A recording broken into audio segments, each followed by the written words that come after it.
अस्सलाम वालेकुम स्टूडेंट्स, मैं हूं मुस्तजाब हैदर, आपका फ़िज़िक्स टीचर। हम लोग पढ़ रहे हैं हमारे चैप्टर नंबर 8 को, जिसका नाम है वेव्स। और हम लोगों ने अपने पिछले लेक्चर में सीखा था कि बेसिक वेव्स होती क्या हैं। आज के लेक्चर में हम वेव्स की एक टाइप को डिस्कस करने जा रहे हैं जो कि कहलाती है प्रोग्रेसिव वेव्स। तो चलें स्टूडेंट्स, लाइट बोर्ड की तरफ चलते हैं और आज के लेक्चर का आगाज़ करते हैं। तो स्टूडेंट्स, चलते हैं आज के अपने लेक्चर की तरफ। हम लोग वेव्स पढ़ रहे हैं और वेव्स में हम लोगों ने देखा था कि वेव किसी भी ऐसे मैकेनिज़्म को कहते हैं जिस मैकेनिज़्म में एनर्जी एक पॉइंट से दूसरे पॉइंट तक ट्रांसफ़र होती है bye means of oscillation. Oscillation होती है और वो ऑसिलेशन एक डिस्टर्बेंस क्रिएट करती है और वो डिस्टर्बेंस एनर्जी को एक जगह से दूसरी जगह लेके जा रही होती है। लेकिन स्टूडेंट्स, ज़रूरी नहीं है कि हमेशा इस तरह से ही हो। हम वेव्स की एक क्लासिफिकेशन तो पहले देख चुके हैं, जिसमें हमने वेव्स को क्लासिफाई किया on the basis of their ability to travel और not to travel through a medium, कि अगर आपकी वेव किसी मीडियम से ट्रैवल कर सकती है या कोई ऐसी वेव है जिसको ट्रैवल करने के लिए मीडियम की ज़रूरत नहीं होती। तो हमने देखा था कि दो तरह की वेव्स हैं और एक वेव को हम लोगों ने वहाँ पे इलेक्ट्रोमैग्नेटिक वेव का नाम दिया था, जिसको एक जगह से दूसरी जगह जाने के लिए मीडियम की ज़रूरत नहीं होती। और फिर दूसरी वेव्स थी मैकेनिकल वेव्स, जिनको एक जगह से दूसरी जगह जाने के लिए मीडियम की ज़रूरत होती है। अब इसी तरह से हम वेव्स की एक और क्लासिफिकेशन भी कर सकते हैं और वो क्लासिफिकेशन हम करेंगे on the basis of their ability to transfer energy and momentum. तो स्टूडेंट्स, इससे हम लोग लेक्चर का आगाज़ करते हैं कि क्लासिफिकेशन हम लोग देखेंगे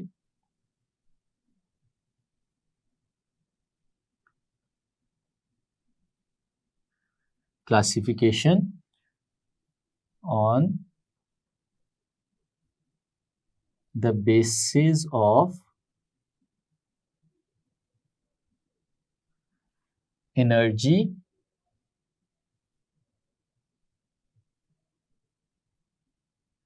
and momentum।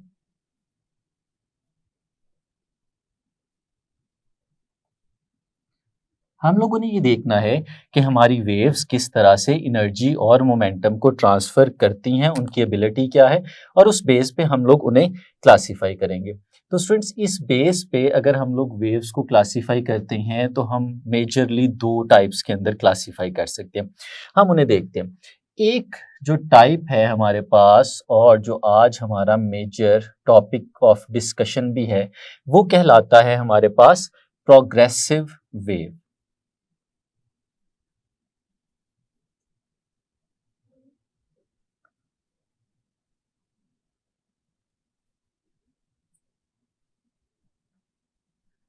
और स्टूडेंट्स, जो दूसरी टाइप है हमारे पास, इसी बेस पे जब हम क्लासीफाई करते हैं तो स्टूडेंट्स वो जो दूसरी टाइप है उसे हम लोग नाम देते हैं स्टेशनरी वेव्स।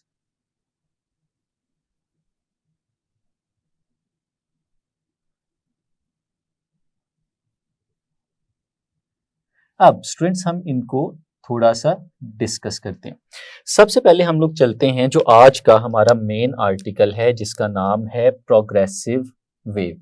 और प्रोग्रेसिव वेव को समझने के लिए हम एक एग्जाम्पल का सहारा लेंगे और उस एग्जाम्पल को एक्सप्लेन करेंगे और फिर प्रोग्रेसिव वेव की डेफिनेशन की तरफ आएंगे। लेट्स सपोज स्टूडेंट्स, हमारी बुक में एक फिगर दिखाई गई है, जिस फिगर में हमने देखा कि दो स्टूडेंट्स हैं और उन्होंने एक स्ट्रिंग को दो एंड से पकड़ा हुआ है और उस स्ट्रिंग को पकड़ के बिल्कुल स्ट्रेट पोजीशन में रखा हुआ है। अब अगर ऐसा हो कि हमारे पास उन दोनों स्टूडेंट्स में से एक स्टूडेंट उस स्ट्रिंग के अंदर एक जर्क प्रोड्यूस करे, अब वो जब जर्क देगा तो उस जर्क का मतलब है कि उसने एक डिस्टरबेंस क्रिएट कर दी उस स्ट्रिंग के अंदर जो वो पकड़ के खड़े थे। तो प्रोग्रेसिव वेव को समझने के लिए हम लोग उसी एग्जाम्पल का सहारा लेते हैं जो हमारी बुक में मौजूद है। बुक में एक फिगर बनी है स्टूडेंट्स, अगर हम उसे देखते हैं तो दो स्टूडेंट्स हैं जिन्होंने एक स्ट्रिंग को दो एंड से पकड़ा हुआ है और उसे तान के रखा हुआ है। अब अगर इस स्ट्रिंग के अंदर एक स्टूडेंट जो है वो एक जर्क देता है, तो उस जर्क की वजह से क्या होगा, एक पल्स या एक हम्प क्रिएट होगा जो एक एंड से ट्रैवल करते करते दूसरे एंड तक जाएगा, यानी एक स्टूडेंट से ट्रैवल करते करते दूसरे स्टूडेंट तक जा रहा है। अब अगर इसे हम लोग देखें तो इस में जो ट्रांसफर हो रहा है वो बेसिकली क्या है। एक चीज तो हमें नजर आ रही है कि ये एक डिस्टरबेंस है जो एक स्टूडेंट ने क्रिएट की थी और वो दूसरे स्टूडेंट तक जा रही है, और हमें पता है कि जो डिस्टरबेंस इस तरह से मूव करती है वो एक वेव होती है। तो ये एक वेव थी जो एक स्टूडेंट से ट्रैवल करते करते दूसरे स्टूडेंट तक जा रही है। लेकिन इस ट्रैवलिंग के दौरान बेसिकली हो क्या रहा है, अगर हम लोग देखें तो जब एक स्टूडेंट ने एक जर्क दिया तो एक हम्प और एक पल्स क्रिएट हुई जो दूसरे स्टूडेंट तक जा रही है, और जब वो दूसरे स्टूडेंट तक पहुंचती है तो जिस जगह पे दूसरे स्टूडेंट ने स्ट्रिंग को पकड़ा हुआ है तो वो क्या होता है कि उसका हाथ अपवर्ड डायरेक्शन में स्ट्रिंग के साथ ही मूव कर जाता है। अब हाथ का ऊपर की तरफ मूव करना क्या प्रेजेंट कर रहा है, इससे हमें क्या पता चलता है। इससे हमें पता चलता है कि एनर्जी जो एक स्टूडेंट ने स्ट्रिंग के अंदर ट्रांसफर होने के लिए भेजी थी वो एनर्जी दूसरे स्टूडेंट तक पहुंच चुकी है, और उस एनर्जी ने और उस मोमेंटम ने उस स्टूडेंट के हाथ को अपवर्ड डायरेक्शन में लिफ्ट कर दिया। अब इसमें देखते हैं तो हमारे स्ट्रिंग के पार्टिकल्स सिर्फ वर्टिकल डायरेक्शन में मूव किए हैं, वो हॉरिजॉन्टली आगे की तरफ नहीं गए। स्ट्रिंग के पार्टिकल्स अप और डाउन, नीचे की तरफ गए, ऊपर गए और उसके बाद नीचे की तरफ आ गए। लेकिन जो वेव थी वो ट्रैवल करते हुए पहले स्टूडेंट से दूसरे स्टूडेंट तक पहुंची, और जब दूसरे स्टूडेंट तक पहुंची है तो उसका हाथ ऊपर को गया है और उसके बाद वो नीचे आ सकता है। जो हाथ का ऊपर की तरफ जाना है ये हमें बता रहा है कि एनर्जी ट्रांसफर हुई है, और उस एनर्जी ने ही उसके हाथ को ऊपर की तरफ भेज दिया था। तो स्टूडेंट्स फिर ये प्रोग्रेसिव वेव है क्या, हम इसको देखते हैं। प्रोग्रेसिव वेव एक ऐसी वेव को कहते हैं जो अपने पॉइंट ऑफ जनरेशन से चलती है और दूसरे एंड तक आगे की तरफ चली जाती है, और उस जाने के दौरान, उस मूवमेंट के दौरान वो एनर्जी भी एक जगह से दूसरी जगह लेके जाती है, और जो मोमेंटम है उसे भी एक जगह से दूसरी जगह ट्रांसफर कर लेती है। तो इस तरह की बहुत सारी वेव्स हमें नजर आती हैं। फॉर एग्जाम्पल, अगर हम किसी पानी के अंदर एक पत्थर या कोई भी और चीज ड्रॉप कर दें तो जिस जगह पे वो पत्थर गिरा होता है उससे वेव्स दूर दूर ट्रैवल करना शुरू कर देती हैं। तो ये एक ऐसी वेव है जो प्रोग्रेसिव वेव कहला रही है। इसको समझने के लिए हम इसके नाम का ही सहारा ले सकते हैं। प्रोग्रेस से ये वर्ड निकला प्रोग्रेसिव, जैसे प्रोग्रेस का मतलब होता है आगे जाना, तरक्की करना, तो प्रोग्रेसिव भी वही वर्ड है कि ये एक ऐसी वेव है जो अपने पॉइंट ऑफ जनरेशन से या अपने पॉइंट ऑफ डिस्टर्बेंस से आगे मूव करती है, अवे जाती है, और उस अवे जाने के दौरान ये मोमेंटम भी साथ में लेके जाती है और एनर्जी भी साथ में लेके जाती है। तो स्टूडेंट्स हम इसे डिफाइन कर सकते हैं कि प्रोग्रेसिव वेव क्या है। It is a wave that transfer energy in moving away from its point of generation। ये एक ऐसी वेव है जो एनर्जी को ट्रांसफर करती है, और उस एनर्जी की ट्रांसफर में जो चीज हमें और भी बताना जरूरी है वो ये है कि ये मूव अवे करती है from its point of generation, जिस जगह पे जनरेट हुई थी उससे अवे मूव करती है। इसीलिए हम लोग इसे प्रोग्रेसिव वेव भी कहते हैं। जैसे कि मैंने बताया कि ये प्रोग्रेस कर रही है, अपने पॉइंट ऑफ जनरेशन से अवे मूव करती चली जा रही है। तो स्टूडेंट्स इसी वजह से हम इसे एक और नाम भी देते हैं। Progressive wave is also called travelling wave.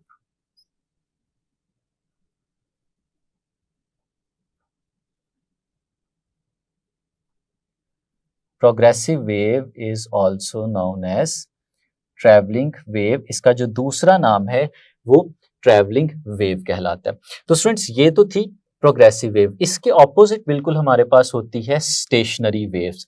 Stationary wave क्या होती है, इसको इस चैप्टर के आखिरी हिस्से में जाके हम लोगों ने बहुत डिटेल में डिस्कस करना है।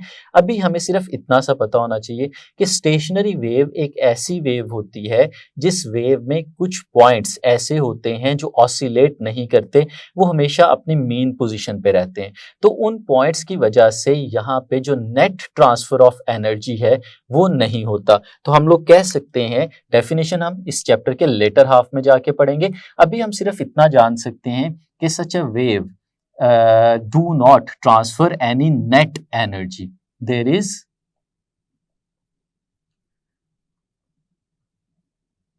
No net transfer of energy. इन वेव्स के अंदर हमारे पास नेट ट्रांसफर ऑफ एनर्जी नहीं होता और उसी तरह से नेट ट्रांसफर ऑफ मोमेंटम भी नहीं होता, तो हम उन्हें स्टेशनरी वेव का नाम देते हैं। स्टूडेंट्स, ये इसकी प्रॉपर डेफिनेशन नहीं है, अभी हम इसको सिर्फ रेफरेंस में देख रहे हैं प्रोग्रेसिव वेव के। डिटेल में हम इस चैप्टर के आखिर में जाके सीखेंगे। इसी वजह से हम इन वेव्स को एक और नाम भी देते हैं, और वो जो दूसरा नाम है इनका वो है स्टैंडिंग वेव्स।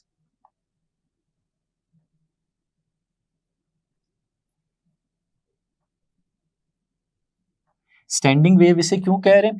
इस वजह से क्योंकि यहाँ पे जब इस वेव को हम लोग देखते हैं तो अपेरेंटली हमें इसी तरह से लगता है कि ये स्टैटिक है, आगे की तरफ या पीछे की तरफ, लेफ्ट या राइट किसी डायरेक्शन में मूव नहीं कर रही, बल्कि हिंज्ड है और ऑसिलेट कर रहे होते हैं इसके पार्टिकल। बाद में जाके इसे डिटेल में देखेंगे। अभी सिर्फ हमें ये देखना है कि on the basis of energy and momentum दो तरह की वेव्स हो गई हमारे पास। प्रोग्रेसिव जो पॉइंट ऑफ जनरेशन से अवे मूव कर रही हैं, और स्टेशनरी वेव्स जो हमारे पॉइंट ऑफ जनरेशन से अवे मूव करती हुई हमें नजर नहीं आती है अपेरेंटली, और हमें ऐसे लगता है कि वो रुकी हुई हैं और नेट ट्रांसफर ऑफ एनर्जी इनमें नहीं होता। तो स्टूडेंट्स, आगे चलते हैं और फिर इस ट्रैवलिंग वेव को फर्दर क्लासिफाई करते हैं। जो हमारी ट्रैवलिंग वेव्स हैं इसकी फर्दर दो टाइप्स हैं, हम उन दोनों टाइप्स को यहाँ पे डिस्कस करेंगे। पहली जो टाइप है हमारे पास प्रोग्रेसिव वेव की, वो कहलाती है ट्रांसवर्स वेव।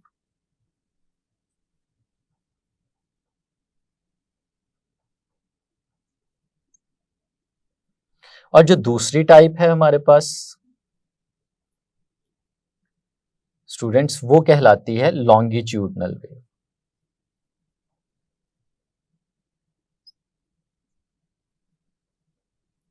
तो स्टूडेंट्स, दो टाइप्स हैं हमारे पास ट्रैवलिंग वेव्स की, ट्रांसवर्स वेव्स और लॉन्गिट्यूडनल वेव्स।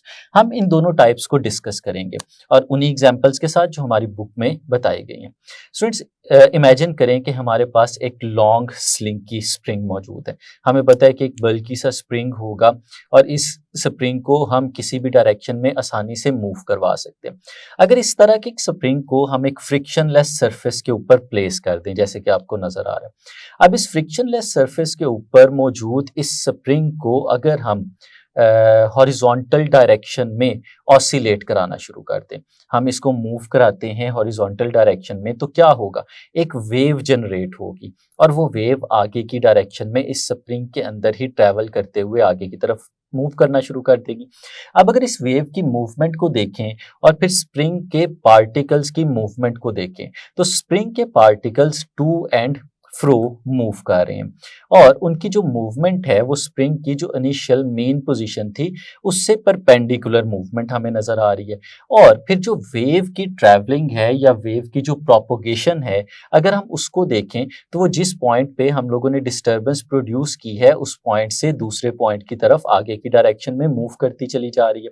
तो स्टूडेंट्स, अगर हम इन दोनों मूवमेंट्स का कंपैरिजन करते हैं तो हमें नजर आता है कि जो हमारा स्प्रिंग के पार्टिकल्स हैं, वो स्प्रिंग के पार्टिकल्स हॉरिजॉन्टल डायरेक्शन में जो ऑसिलेट कर रहे हैं और जो वेव प्रोपोगेट कर रही है, इन दोनों के दरमियान एंगल 90 डिग्री का बन रहा है। और इसको हम कह सकते हैं कि हमारे पार्टिकल्स की ऑसिलेशन और वेव की प्रोपोगेशन, अगर इन दोनों डायरेक्शन का कंपैरिजन किया जाए तो ये एक दूसरे के साथ परपेंडिकुलर डायरेक्शन में है।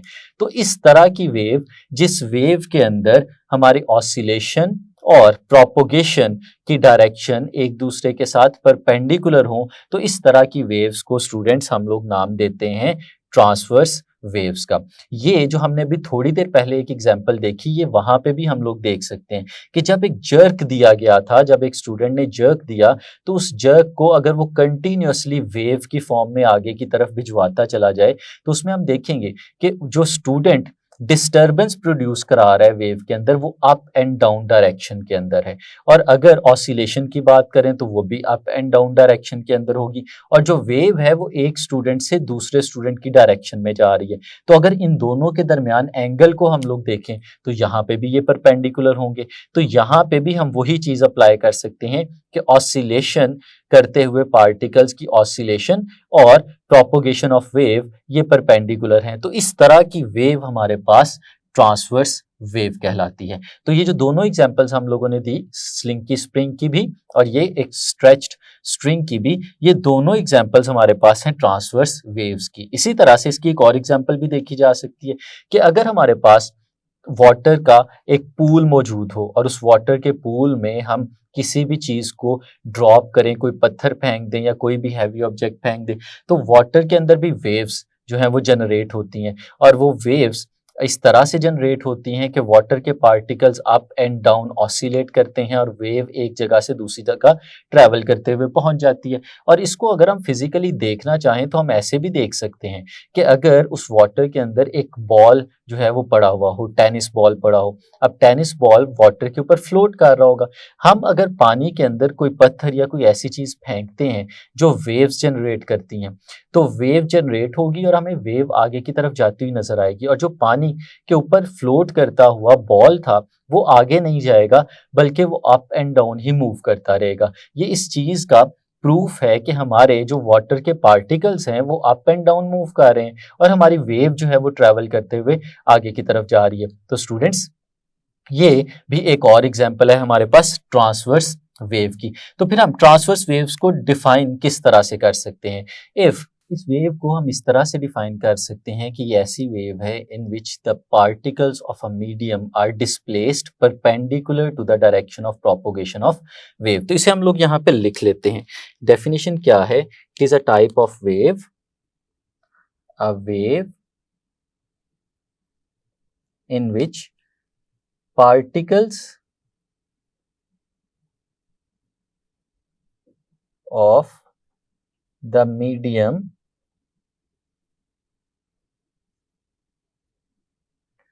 displace perpendicular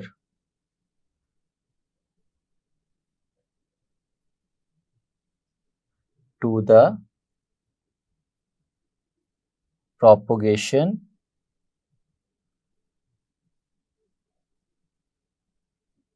ऑफ वेव, जिसमें हमारे मीडियम के पार्टिकल्स और वेव की जो प्रोपोगेशन है वो हमें परपेंडिकुलर नजर आ रही होती है। तो इस तरह की वेव को स्टूडेंट्स हम लोग नाम देते हैं ट्रांसवर्स वेव्स का। और इसकी एग्जांपल्स भी हम लोगों ने डिस्कस कर ली। हाँ, हम इस डेफिनेशन के साथ उन एग्जांपल्स को भी ऐड कर सकते हैं। अब स्टूडेंट्स आगे चलते हैं और लॉन्गिट्यूडनल वेव को देखते हैं। लॉन्गिट्यूडनल वेव को भी हम बिल्कुल उसी एग्जांपल से समझ सकते हैं कि दोबारा से कंसीडर करें कि हमारे पास एक स्लिंकी स्प्रिंग मौजूद है और अब की बार हम उस स्प्रिंग को फ्रिक्शनलेस सरफेस के ऊपर रखते हैं, लेकिन अब जब हम उसे डिस्प्लेस करते हैं तो उसकी डिस्प्लेसमेंट कुछ इस तरह से होती है कि हमारा जो स्प्रिंग है, हम उस स्प्रिंग को आगे और पीछे लिटरली मूव करवाते हैं इस तरह से कि जिस तरह से हमने उसको आगे की डायरेक्शन में पुश दिया और फिर पीछे की डायरेक्शन में। अब क्या होगा जब हम उसे आगे और पीछे टू एंड फ्रो इस तरह से ऑसिलेट करवाएंगे तो स्प्रिंग के कुछ एरियाज एक दूसरे के करीब आ जाएंगे और वो करीब आने वाले एरियाज जो हैं वो मूव करते करते करते करते दूसरे एंड की तरफ जाएंगे और हमारा जो स्प्रिंग है उसकी इस तरह की मूवमेंट की वजह से वेव्स जनरेट होंगी जो आगे की डायरेक्शन में जाएंगी। अब अगर उन वेव्स का कंपैरिजन करें और उसकी मूवमेंट को देखें और पार्टिकल्स की मूवमेंट को देखें तो हम देखते हैं कि जो मीडियम के पार्टिकल्स हैं वो अभी भी ऑसिलेट कर रहे हैं, लेकिन अब उनकी ऑसिलेशन और जो वेव की प्रोपोगेशन है अगर हम उन दोनों का कंपैरिजन करें तो हम लोग देखते हैं कि वो दोनों एक ही डायरेक्शन में हैं। यानी पैरेलल। अगर आपके पार्टिकल्स की मूवमेंट देखें तो वो इस डायरेक्शन में है और जो वेव की ट्रैवलिंग है वो भी इसी डायरेक्शन में। तो हम लोग कह सकते हैं कि पैरेलल, वो पैरेलल लाइक पैरेलल भी हो सकता है, अनलाइक भी। वेव जो है वो पॉइंट ऑफ जनरेशन से अवे जा रही है और जो पार्टिकल्स हैं वो पॉइंट ऑफ जनरेशन से अवे भी जाते हैं और उसकी तरफ वापस भी आते हैं, यानी वो ऑसिलेट करते हैं। तो हम लोग कह सकते हैं कि इस केस में हमारी वेव की प्रोपोगेशन और जो हमारे पार्टिकल्स की ऑसिलेशन है वो पैरेलल है। और पैरेलल इसलिए कह रहे हैं कि अगर जब वो पार्टिकल्स वापस आ रहे हैं और वेव आगे को जा रही है तो हमें पता है कि ये अनलाइक पैरेलल कहलाते हैं, लेकिन हैं ये भी पैरेलल ही, और अगर सेम डायरेक्शन हो तो वो लाइक पैरेलल होंगे। तो अगर हमारे पास कुछ इस तरह का मामला हो जाए कि हमारी वेव ऐसे मूव करे कि उसके पार्टिकल्स और वेव दोनों पैरेलल डायरेक्शन में मूव कर रहे हों, तो हम इस तरह की वेव को नाम देते हैं लॉन्गिट्यूडनल वेव का। तो स्टूडेंट्स हम लोग इसकी डेफिनेशन भी लिख लेते हैं। अ वेव, कौन सी वेव है जो लॉन्गिट्यूडनल है? In which the particles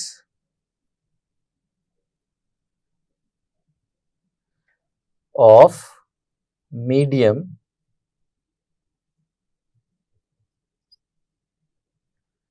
displace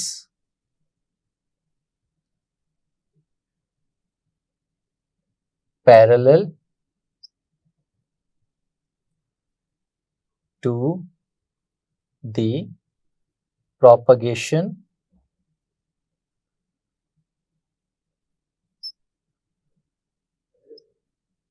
of wave, जिसमें हमारे मीडियम के पार्टिकल्स जो हैं वेव की प्रोपोगेशन के पैरेलल मूव करें, तो इस तरह की वेव को हम लोग नाम देते हैं लॉन्गिट्यूडनल वेव का। और स्टूडेंट्स इसकी जो सबसे अच्छी और बेहतरीन एग्जाम्पल है वो है हमारे पास साउंड वेव्स। हम जानते हैं कि साउंड वेव्स में क्या होता है कि हम जब बोलते हैं या किसी भी मीन्स के थ्रू साउंड जनरेट करते हैं तो वो जो साउंड है आगे मौजूद एयर के पार्टिकल्स को डिस्प्लेस करता है और एयर के पार्टिकल आगे जाते हैं और फिर पीछे आते हैं, एयर के पार्टिकल्स ऑसिलेट करते जाते हैं और वेव जो है वो आगे की डायरेक्शन में ट्रैवल करती है। तो sound wave is the best example of longitudinal wave. तो स्टूडेंट्स ये तो था हमारे पास ट्रांसवर्स और लॉन्गिट्यूडनल वेव्स के दरमियान फर्क, जो कि पीछे हैं प्रोग्रेसिव वेव की टाइप। अब यहाँ पे एक बहुत इंटरेस्टिंग सी चीज और भी है जिसे हमें यहाँ पे सीखना है, वो ये है कि क्या ये दोनों वेव्स जो हैं किसी भी मीडियम में एक ही तरह से ट्रैवल कर सकती हैं कि या इनका ट्रैवल करना मीडियम डिपेंडेंट है। तो इस आर्टिकल का जो लास्ट पैराग्राफ है उस पैराग्राफ में ये इंफॉर्मेशन हमें बताई गई है। हमें बताया गया है कि ये ट्रांसवर्स और लॉन्गिट्यूडनल वेव हर तरह के मीडियम में एक तरह से ट्रैवल नहीं करती। अगर तो हम सॉलिड्स की बात करें तो सॉलिड्स में ट्रांसवर्स और लॉन्गिट्यूडनल वेव्स बिल्कुल एक तरह से ट्रैवल करती हैं और बहुत आसानी से एक जगह से मूव करके दूसरी जगह तक जा सकती हैं। लेकिन अगर हम बात करते हैं फ्लूइड्स की, तो फ्लूइड्स के अंदर हमारे पास ट्रांसवर्स वेव्स को प्रोड्यूस कराना आसान काम नहीं है, लेकिन अगर हम उन्हें प्रोड्यूस करा भी लेते हैं तो वो ज़्यादा डिस्टेंस ट्रैवल नहीं कर पाती और डाई आउट कर जाती हैं। वहाँ पे जो ज़्यादा अच्छे से वेव ट्रैवल कर पाती है वो है हमारी लॉन्गिट्यूडनल वेव। इसीलिए एक एप्लीकेशन हमारी बुक में बताई गई है डू यू नो के हेडिंग के अंदर कि हमारे पास जो अंडर सी कम्युनिकेशन होती है उस अंडर सी कम्युनिकेशन में हाई फ्रीक्वेंसी रेडियो वेव्स हम लोग यूज नहीं करते जो नॉर्मल रेडार्स के अंदर यूज करते हैं। क्यों? क्योंकि हाई फ्रीक्वेंसी रेडियो वेव्स जो हमारे पास हैं वो ट्रांसवर्स वेव्स होती हैं और जब उन्हें अंडर सी या पानी के अंदर कम्युनिकेशन के लिए यूज करते हैं तो वो बहुत जल्दी डाई आउट कर जाती हैं, हमारे डाटा को बहुत आगे तक लेके नहीं जा पाती। तो फिर उसका अल्टरनेट हमारे पास क्या है, वहां पे हम अल्ट्रासोनिक वेव्स को इस्तेमाल करते हैं और अल्ट्रासोनिक वेव्स अगर यूनिडायरेक्शनल फॉर्म में हमारे पास मौजूद हों तो वो लॉन्गिट्यूडनल वेव्स होती हैं और वो लॉन्गिट्यूडनल वेव्स हमारे अंडर सी कम्युनिकेशन में बहुत आसानी से और बहुत एफिशिएंटली हमारी कम्युनिकेशन और डिटेक्शन के लिए इस्तेमाल हो सकती हैं। तो स्टूडेंट्स फिर याद रखने वाली चीज़ क्या है कि हमारी ट्रांसवर्स और लॉन्गिट्यूडनल वेव्स सॉलिड्स में एक साथ और बहुत अच्छे एफिशिएंट अंदाज में जनरेट भी हो सकती हैं और प्रोपोगेट भी हो सकती हैं। लेकिन अगर फ्लूइड्स की बात करें तो वहाँ पे ट्रांसवर्स वेव्स नहीं चलेंगी, वहाँ पे लॉन्गिट्यूडनल वेव्स जो हैं वो बेटर वे है हमारी कम्युनिकेशन और डिटेक्शन के लिए। स्टूडेंट्स, हम लोग पढ़ रहे हैं वेव्स, और वेव्स के अंदर हम लोगों ने देखा था कि वेव होती क्या है, और उसकी हमने क्लासिफिकेशन भी देखी अपने प्रीवियस लेक्चर के अंदर कि वेव्स को हम लोग दो मेजर टाइप्स के अंदर क्लासीफाई कर सकते हैं, एक मैकेनिकल वेव और दूसरी इलेक्ट्रोमैग्नेटिक वेव्स। लेकिन वेव्स की एक और भी क्लासिफिकेशन है।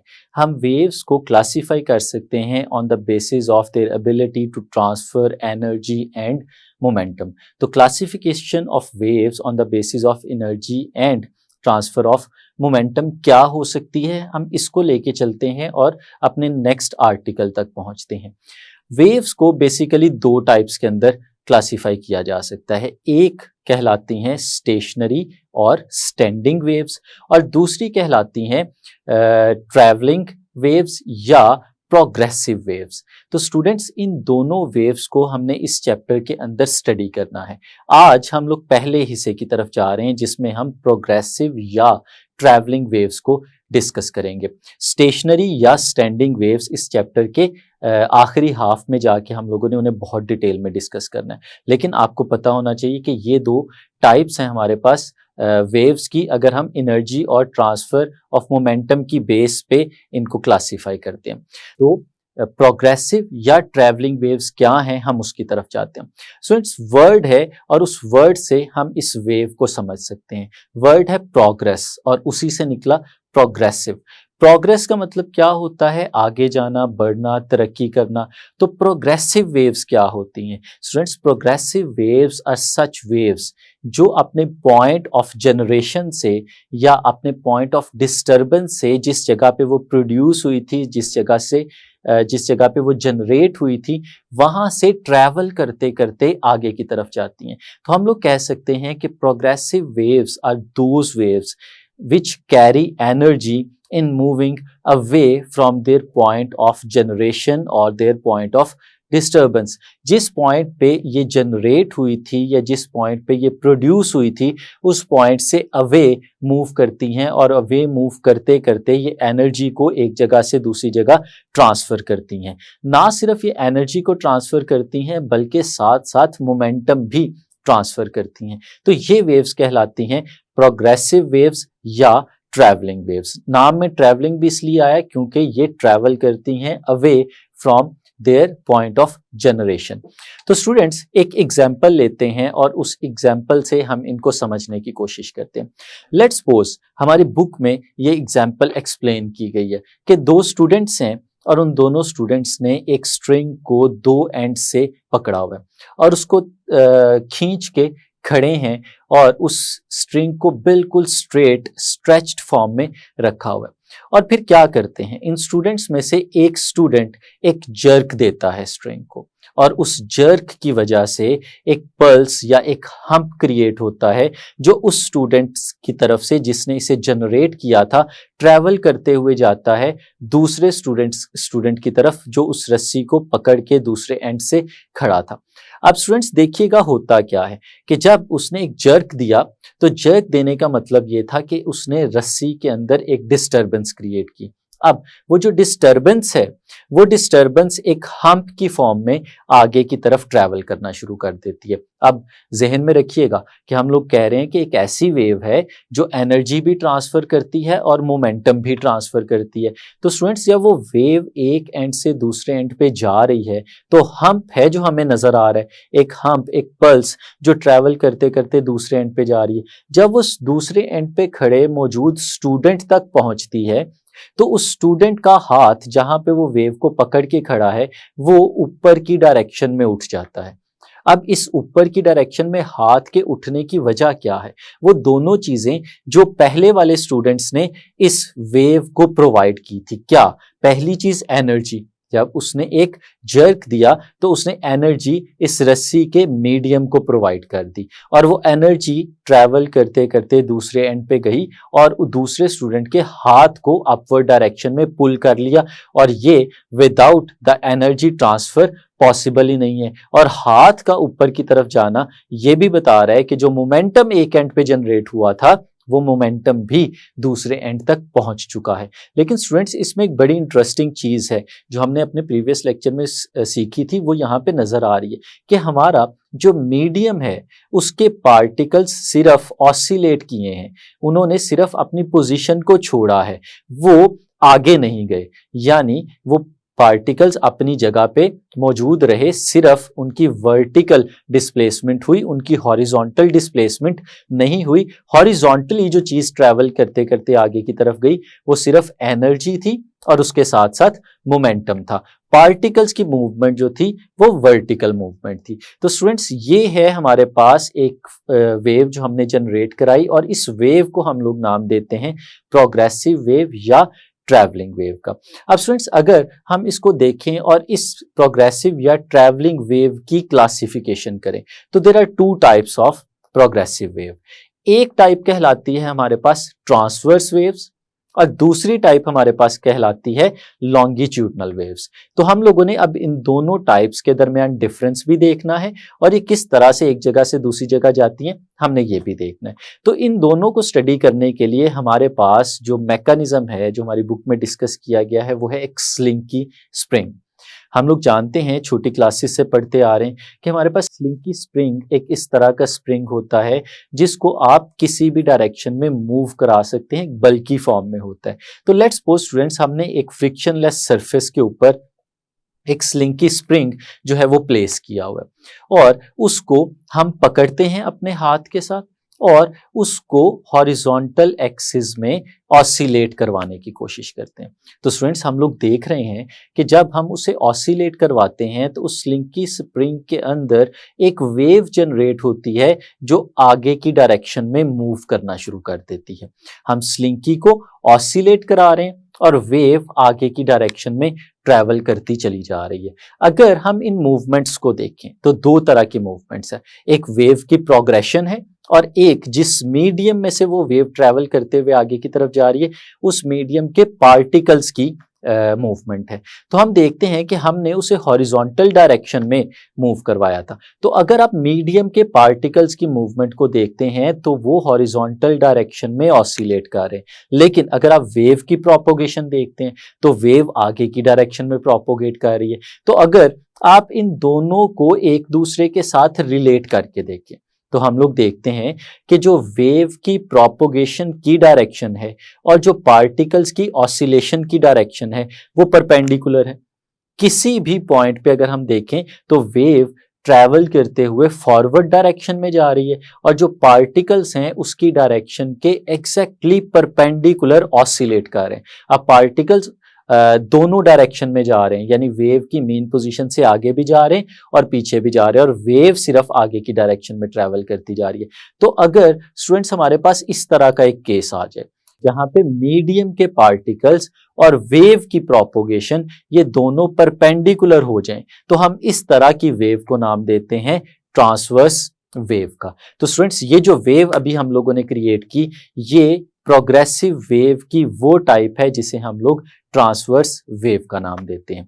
तो स्टूडेंट्स जो एक स्ट्रिंग के अंदर वेव बनती है जैसे हमें यहाँ पे नजर आ रहा है वो एक एग्जाम्पल है ट्रांसवर्स वेव की। इसी तरह से अगर हम लोग किसी वाटर के जो पूल है उसके अंदर एक डिस्टरबेंस क्रिएट करें, कोई पत्थर या कोई भी चीज उसके अंदर फेंके तो वाटर के जो पार्टिकल्स हैं वो अप एंड डाउन मूव करते हैं और वेव फॉरवर्ड डायरेक्शन में ट्रैवल करती चली जाती है। तो फिर वो भी इसी की एक एग्जाम्पल है जो वाटर वेव की फॉर्म में हमें मिलती है। तो अल्टीमेटली हम इसे डिफाइन कर सकते हैं इस तरह से, if the direction of propagation of wave and the direction of oscillation of the particles of a medium are perpendicular to each other, then such a wave is known as transverse progressive wave. तो students इसकी दूसरी type की तरफ जाते हैं। यही example हम एक दफा और देखते हैं। ये जो हमारे पास एक स्लिंकी स्प्रिंग है, पहले तो हमने इसको हॉरिजॉन्टल डायरेक्शन में ऑसिलेट करा के देखा।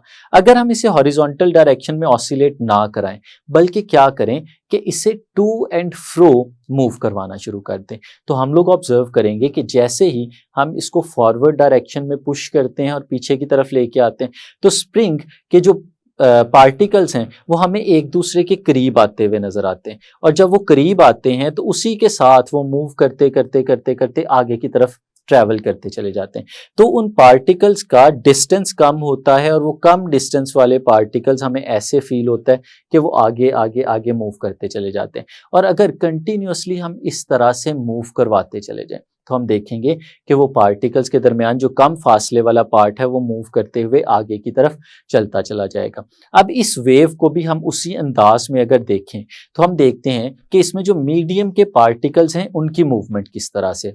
तो मीडियम के पार्टिकल्स हमारे पास आगे और पीछे टू एंड फ्रो इस तरह से मूव कर रहे हैं, और जो हम वेव को देखते हैं वेव फॉरवर्ड डायरेक्शन में आगे की तरफ जा रही है। तो अगर हम मीडियम के पार्टिकल्स और वेव की प्रोपोगेशन की डायरेक्शन का कंपैरिजन करते हैं तो ये दोनों सेम डायरेक्शन में जा रहे हैं, या ज्यादा बेहतर होगा हम अगर इसे इस तरह से कहें कि ये पैरेलल हैं। वो पैरेलल लाइक पैरेलल भी और अनलाइक पैरेलल भी हो सकते हैं, लेकिन जो पार्टिकल्स की मूवमेंट है वो और वेव की प्रोपोगेशन जो है वो पैरेलल है। अगर इस तरह की वेव हम लोग जनरेट करें तो हम उसे नाम देते हैं लॉन्गिट्यूडनल वेव, और ये टाइप है क्योंकि प्रोग्रेसिव वेव की, तो हम इसे लॉन्गिट्यूडनल प्रोग्रेसिव वेव भी कह सकते हैं। तो if the direction of propagation of wave and the direction of oscillation of the particles of the medium are parallel to each other, then such a wave is known as transverse longitudinal progressive wave. तो ये हमारे पास longitudinal progressive wave होती है। और अगर इसकी example की बात करें तो इसकी बहुत सादा सी एग्जाम्पल है जो कि हम लोग हर जगह पे ऑब्जर्व करते हैं, हमारी साउंड वेव को। साउंड वेव में क्या होता है कि जब हम लोग बोलते हैं या किसी भी मीन्स के थ्रू साउंड जनरेट किया जाता है तो साउंड अपने रास्ते में मौजूद जो एयर के पार्टिकल्स हैं उनको डिस्टर्ब करता है, और एयर के पार्टिकल्स फॉरवर्ड डायरेक्शन में जाते हैं और फिर वहां पे क्योंकि एक वैक्यूम उनके पीछे क्रिएट हो रहा होता है तो उस रिलेटिव वैक्यूम को कवर करने के लिए वो पीछे की डायरेक्शन में भी आते हैं, तो पार्टिकल्स फॉरवर्ड और रिवर्स डायरेक्शन में ऑसिलेट करना शुरू कर देते हैं, और इस ऑसिलेशन से जो साउंड ट्रेवल करते हुए जा रहा होता है वो फॉरवर्ड डायरेक्शन में जा रहा होता है। तो उस जो साउंड वेव्स हैं वो सबसे अच्छी एग्जाम्पल है हमारे पास लॉन्गिट्यूडनल वेव्स को समझने के लिए। तो ये था स्टूडेंट्स हमारा आज का लेक्चर प्रोग्रेसिव वेव्स के बारे में। नेक्स्ट लेक्चर में हम फर्दर टाइप्स को डिस्कस करेंगे वेव्स की। तब तक के लिए इजाजत दीजिए। अल्लाह हाफिज।